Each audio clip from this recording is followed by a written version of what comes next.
Hey, what's up, guys? I figured I'd try to make a video on how to update your KO Propo EX Next. I did a whole lot of searching and I couldn't find one, not in English at least, and I'm not good with computers, so I figured I'd try my best to see if I could make a video explaining how I did it, just make it a little easier for you. All right, so first, the things that you're gonna need is obviously your radio. This is the unit you're gonna need from KO to do the firmware updates. This cord, this USB port, it comes with a lot of extra cords. I think those are for the servos and mini Z. And also, I found this to be very useful. It's just an old sway bar because there's a button up underneath here that you have to push. The manual says to take this off. I didn't want to take it off, just being lazy. So I found out this sway bar would actually get up in there and push the button for me. All right, so the first thing you're going to want to do after you plug this in is you're going to want to go on the KO website and get the KO driver 2015. All right, you're going to download that zip file there. And once you go into your files and your downloads, it should show one of these zip files here. And then you can just right click it and I forget what it says, extract all. All right. So also want to clarify the reason that I was doing the update is because when I would go to change models in the radio, it was changing the RF mode on my radio. And you know, this would happen like right before a race, so I didn't have much time to get everything straightened back out. And I've heard that was a glitch, so that's why I spent the $40 on the cable to try to get this thing updated. I love KO, didn't want to change brands. So you're gonna go in here to the radio manager, and I made this mistake at first. So you're gonna need to go down and you need to download the EX Next Update software version 1 first. And then, you know, you want your, the newest firmware after that, but version 1 has the updater software in it. That's where I was making a mistake.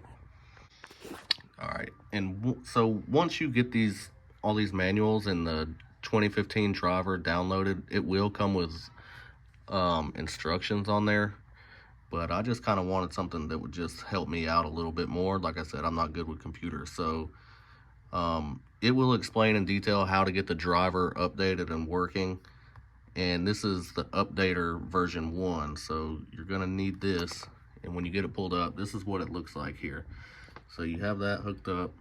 You're gonna go on here, choose this ICS USB adapter. I don't have it hooked up, but so you're gonna update the master unit first with the newest firmware and then the expansion unit. And where the sway bar comes into play, I don't know if you could be able to see it, but there's a little button. It's right there. You could probably use a L wrench or something. Just found that to work. So you're gonna have to update the master unit first. All you do is take that plug out, run the servo wire from the USB port to here, and then make sure you get that fully downloaded.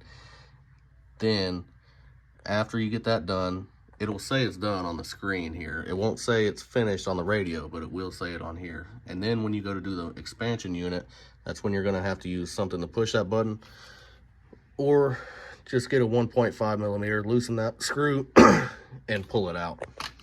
But yeah, it took me way longer than it should have, and I kind of was just looking for a video to show me exactly how to do it. All right, so I'm just gonna quickly go through the screens here. Once you have everything downloaded, I'm sure you guys can manage that.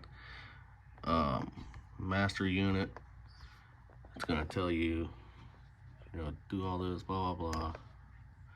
Turn it on.